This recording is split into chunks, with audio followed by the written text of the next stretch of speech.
What exactly did Princess Diana predict about her son's future just 4 days before her tragic death that frightened her so deeply? For 26 years, Charles, Earl Spencer, kept a thick blue envelope locked inside a faded mahogany box at Althorpe House, bound by a sacred, deathbed promise never to break its crimson wax seal unless William and Harry completely turned their backs on each other. Last night, an encrypted phone call from deep within the palace confirmed that a catastrophic line had been crossed behind closed doors, forcing the Earl's hand. Bypassing every official press channel and royal embargo, he launched an unauthorized live satellite broadcast directly from his private library to transmit an unfiltered truth to the world. Millions of television screens across the United Kingdom suddenly flickered to life, cutting through the standard evening programming. But the broadcast did not begin with the triumphant swell of orchestral music or a polished introduction. Nobody spoke. The veteran producer held his breath, his eyes glued to the incoming data streams, while the camera operator lowered his eyes as the red recording light flared to life in the cavernous, quiet room. Charles sat rigidly behind his heavy oak desk, staring intensely at the tarnished brass latch of the ancient box as the silence in the room grew heavy and oppressive. "For 26 years, the world has spoken for my sister," Charles said, his voice gravelly, carrying the unmistakable weight of decades of grief as he slowly unclasped the latch. "Today, she speaks for herself."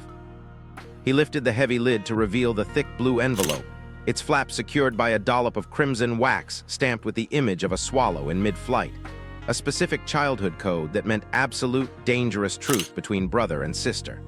The producer leaned over the glowing monitor, a cold sweat breaking out on his forehead as system alerts began flashing on his console. "Palace Communications Office is frantically trying to jam our satellite signal, my lord," he whispered into the tense silence. "We are already live to 20 million people, but their technical teams are tracing the uplink as we speak. Are you absolutely certain you want to do this?" Charles did not look up. His mind was entirely locked on the memory of a panicked, breathless Diana pacing her drawing room in late August 1997, violently shoving this exact box into his hands. "I am certain," Charles replied, his voice breaking the library's silence like shattered glass as he slid a silver letter opener beneath the flap. "Because if I do not break this seal today, the crown will finish what it started in Paris." With a sharp, visceral crack that echoed through the room, the ancient wax snapped, but as he pulled out the parchment, his hand suddenly froze. Charles read the first handwritten line, stopped breathing entirely, and every ounce of color instantly drained from his face. The looping cursive script was hurried, frantic, and violently pressed into the heavy paper, clearly dated August 27, 1997. "She explicitly commanded me to keep this buried unless her boys turned their backs on one another," Charles whispered, his knuckles turning stark white as he slowly turned the page. She saw the cold machinery of the institution slowly isolating the heir and alienating the spare. But last night, they weaponized a dark secret to turn brother lethally against brother. He turned the parchment toward the camera lens for a split second, revealing heavily underlined words at the bottom of the page that caused the producer's jaw to tighten. Diana had not just predicted the bitter royal rift. She had explicitly named the master manipulator orchestrating the destruction of her family under a chilling code name. The gray suit.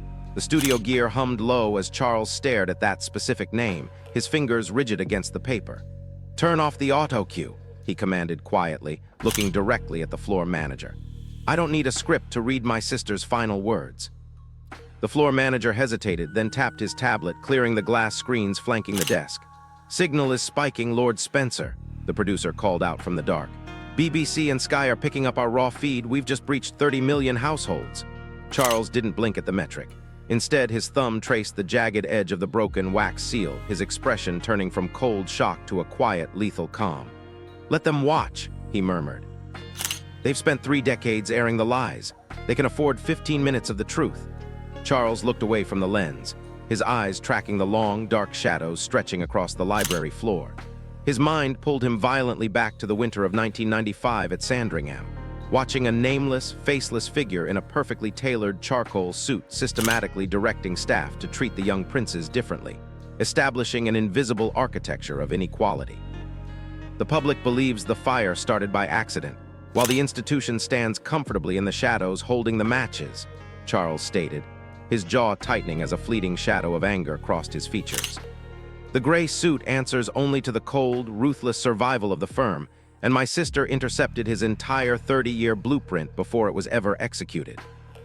He cleared his throat, reading directly from his sister's looping cursive. He will systematically convince William that familial love is a dangerous liability, and he will convince Harry that he is entirely replaceable. He paused, his thumb gently brushing a faded, tear-stained smudge on the corner of the paper before looking back up.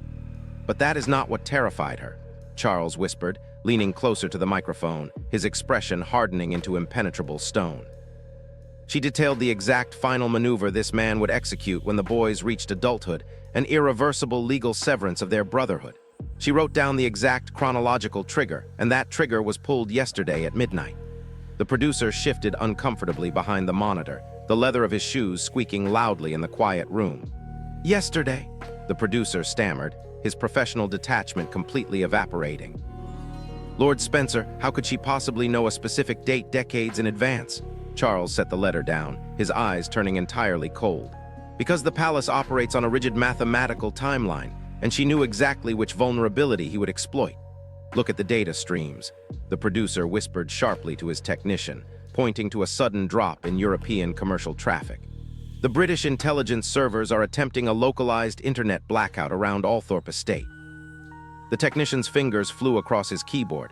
"I've routed us through 3 separate military-grade VPN proxies," the technician muttered back, his face illuminated by the blue glare of his screen. "They can't drop the feed without pulling the plug on the entire county grid." Charles raised his hand slightly, silencing the crew without raising his voice. "Do not panic," he said to the lens. "The men in London are powerful, but they cannot erase a mother's foresight. They have tried for 26 years, and yet here we are." 12 hours earlier, rain lashed violently against the leaded library windows as Charles's secure, unlisted mobile phone vibrated in his desk drawer. It was an elderly palace archivist whose daughter's life-saving medical care had been secretly funded by Diana decades ago, establishing an unshakable loyalty. "They are in the Emerald drawing room at Windsor right now, Charles," the woman had whispered through choked sobs over the line. "The gray suit just slid an ancient legal parchment across the table, and William is holding the pen." The document was the official, irrevocable erasure of Harry's bloodline from the royal archives, framed by the courtier as a structural necessity to protect the crown. "William signed it," Charles told the camera, his voice cutting through the static of the broadcast. He chose the weight of the crown over his own brother, entirely unaware that he had just fallen into a 26-year trap. The producer gripped the edge of the oak desk, staring at the satellite feed metrics climbing past 25 million viewers. "If the signature is already on the document, Lord Spencer, the severance is legal. How can a letter stop it now?" Charles smiled faintly, a dark, dangerous resolve settling over his face. "Because the gray suit made one fatal miscalculation," he said, turning the parchment over to reveal a hidden paragraph bleeding through the back. "My sister left a defensive failsafe designed to completely shatter his psychological grip on William. To detonate it, I must tell you what really happened in the Pitié-Salpêtrière hospital the night she died." The library grew so quiet that the low hum of the transmission equipment sounded deafening. Charles closed his eyes, remembering the blindingly white corridors of the Paris hospital on August 31, 1997, and the tailored charcoal suit sliding a plastic evidence bag into a leather briefcase outside her room. "The world was spoon-fed a narrative of chaotic happenstance," Charles said, his voice dropping to a surgical whisper. "But my sister was a casualty of a schedule. She knew her security detail was being intentionally compromised because she intercepted the paperwork from the gray suit's private desk." He paused, allowing the weight of the statement to hang in the air before opening his eyes. "William signed that document yesterday because he blindly trusts this man, completely unaware that he was taking orders from the very architect of his mother's demise." "Cut to camera 2, the producer ordered in a ragged whisper, wanting a tighter macro shot on the Earl's face. The lens adjusted instantly, catching the deep lines of exhaustion around Charles's eyes. "My lord," the producer said aloud, "you are directly challenging the official coroner's report that has stood for over 2 decades. Charles leaned forward, bringing his face inches from the microphone. "The coroner saw what he was permitted to see," Charles responded with zero hesitation. He was handed a pre-written file by a man who wore a palace ID badge. "I am holding the file that was written before the car ever entered that tunnel." Charles reached back toward the empty mahogany box and pressed his thumb hard against a specific worn corner of the faded blue velvet lining. With a sharp mechanical click, a hidden false bottom sprang open, revealing a shallow, lead-lined compartment. Slowly, he reached inside and pulled out two physical objects. The first was a folded, partially charred sheet of official royal household stationery, its edges deeply stained with a rust-colored hue that time could never wash away. The second was a heavy silver security cipher key, issued exclusively to high-tier intelligence officers to authorize top-secret executive orders. "This is the official classified security manifest for August 31st, 1997, Charles said, holding the stained paper to the lens. "And this cipher key matches the digital signature on the order that stripped her protection detail. It belongs to the exact same man who stood in Windsor Castle last night." The producer staggered backward from the monitor, his hands trembling. "Lord Spencer, if the palace lawyers see this, they will seize the estate before the night ends." Charles did not blink. "They are 10 minutes too late," he replied calmly. "Because before we went live, an authenticated replica of this bloodstained manifest was hand-delivered directly to the breakfast table at Adelaide Cottage." The producer gasped. "You bypassed security to give it to Prince William?" "Yes," Charles said, looking dead into the camera. "And he has just opened it because 30 seconds ago the encrypted palace switchboard went completely dead." The entire production crew went rigid as a high-pitched whine began emitting from the audio monitors. "They're trying a digital pulse jam," the technician yelled, leaning over his console as screen elements began to distort. "Hold the line," Charles commanded, his voice projecting over the technical feedback. "Don't look at the gear, look at the door." The heavy oak doors of the library remained shut, but the faint sound of gravel crunching under tires outside Althorpe Estate began to filter through the thick brick walls. Security teams on the perimeter were already signaling an unannounced arrival. The heavy antique rotary phone sitting on the edge of the desk suddenly shattered the silence, its metallic bell echoing sharply across the live televised feed. Charles reached across the polished oak and lifted the receiver to his ear. There was a long, agonizing hiss of static before a ragged, suffocating sob broke through the line. "Uncle Charles," William's voice cracked, stripped of all royal protocol. "The gray suit was standing right beside me when I opened the envelope." He tried to burn the paper. Tears spilled over Charles's cheeks, but his voice remained steady. "Where is he now, William?" "I locked the doors," the future king replied, the shattered boy suddenly hardening into iron. "My personal security has detained him, and Uncle Charles, Harry is on a plane. He is coming home." The line fell silent, but Charles didn't hang up immediately. He listened to the steady, heavy breathing of his nephew on the other end, a sound of relief that hadn't been heard in 26 years. The producer looked at his monitors, noting that the jamming signals had completely ceased, replaced by absolute silence from London. "The palace servers have gone dark," the technician whispered, wide-eyed.